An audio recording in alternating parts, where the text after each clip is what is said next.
Hello दोस्तों, कोविड-19 का वो मंजर आप कैसे भूल सकते हैं। हॉस्पिटलों में बिल्कुल पैर रखने की जगह नहीं, बेड मिलना बहुत दूर की बात, और रोज आना कोई ना कोई दूर से ऐसी न्यूज़ आना जहां पर हमारे परिवार के किसी सदस्य का चले जाना था। उस दौरान उस हाहाकार में पूरी दुनिया वैक्सीन बनाने में लगी हुई थी और इसी तरह की कुछ वैक्सीन्स बनी। और जब वो वैक्सीन्स बनी तो फाइजर कंपनी है एक, उसने बनाई, एस्ट्राजेनेका ने बनाई। अब ये मंजर अचानक तो आया नहीं। चाइना में कभी 1 साल पहले कोई ऐसा केस आया, वहाँ की सरकार ने कहा जाता है कि नहीं बताया, करते करते गंभीर बढ़ते गए और ये जब बीमारी इतनी बढ़ गई तो वैक्सीन्स का फिर सर्च हुई। जब ये बीमारी इतनी बढ़ गई तो वैक्सीन के ऊपर बात हुई, क्योंकि पूरी दुनिया को इसने चपेट में ले लिया था। अब जो वैक्सीन्स बनी तो फाइजर कंपनी ने बनाई, एस्ट्राजेनेका कंपनी ने बनाई और भी कई सारी रशियन कंपनी, बहुत सारी कंपनियों ने बनाई। अब बात आती है भारत में इतनी बड़ी पॉपुलेशन के लिए वैक्सीन लाने की बात हुई तो फाइजर कंपनी की वैक्सीन नहीं ला पाए।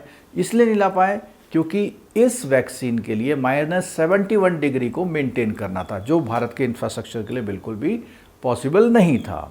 अब पहले से एक बात हो रखी थी एस्ट्राजेनेका से, उसका एक फॉर्मूला लिया गया और उस फॉर्मूले के बेस में इंडिया में जो सीरम नाम की कंपनी है उसने इस वैक्सीन का मैन्युफैक्चर किया। अब आज ये चर्चा में क्यों है? सरकार ने कहा लगाओ लगाओ, बहुत लोगों ने लगाया, कुछ लोगों ने डर के लगाया, कुछ लोगों ने कहा जी नौकरी वालों को तो ये बोला गया अगर आप नहीं लगाएंगे, कल को सर्टिफिकेट नहीं देंगे तो आपका वेतन नहीं मिलेगा।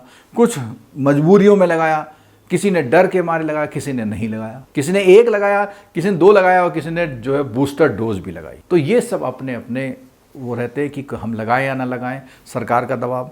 अब क्या हुआ, अचानक से 51 केसेस इस कंपनी पर यूके में डाले गए कोर्ट में। इसकी सुनवाई हुई और इस सुनवाई के दौरान एस्ट्राजेनेका कंपनी के रिप्रेजेंटेटिव ने एक्सेप्ट किया कि इससे ब्रेन हैमरेज और हार्ट अटैक जैसी समस्या उत्पन्न हो रही। और अभी पीछे हमने देखा था, जब से कोविड हुआ है तो हार्ट अटैक के केसेस काफ़ी बड़े भी हैं और कई सारी और बीमारियां हमें देखने को मिल रही है। तो बोला जा रहा है ये उसी के साइड इफेक्ट चल रहे हैं। तो जब वैक्सीन लगवा ली और ये चीज़ हो रही है तो उस कंपनी ने माना और ये माना कि इससे इसकी संभावना बनती है। अब इंडिया में इतने करोड़ लोगों ने वैक्सीन लगाई तो डर तो बनता ही है, लेकिन ये एक ऐसा नहीं कि सबको ही हो जाएगा। एक बहुत दूर की बात हो सकती है कि ऐसा हो सकता है।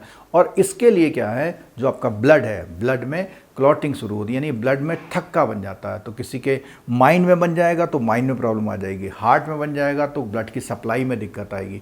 तो ये प्रॉब्लम होना स्वाभाविक है। ये जो बीमारी जो पाई जा रही है इसका एक नाम से जाना गया, TTS, थ्रोम्बोसाइटोपेनिया सिंड्रोम। लेकिन ऐसा कोई बहुत घबराने की बात नहीं है, क्योंकि ये लक्षण जो आ रहे हैं, मान लिया लाखों में 1-2 में आ रहे हैं और हमारी जीवन शैली चलते चलते चलते चलते अगर हम अपने आप को उससे बहुत लंबे समय तक आगे लेके जा रहे हैं तो जो इम्यून सिस्टम है वो भी इन चीज़ों को धीरे धीरे क्या करेगा, इसको ऐसा होने के चांस को रोक देगा। इसलिए इतना डरने की ज़रूरत नहीं है। बट जो अखबारों में आजकल बिल्कुल भौकाल बना हुआ है कि ऐसा हो रहा है वैसा हो रहा है, तो उसके बारे में मैंने छोटी सी जानकारी आपको दी है।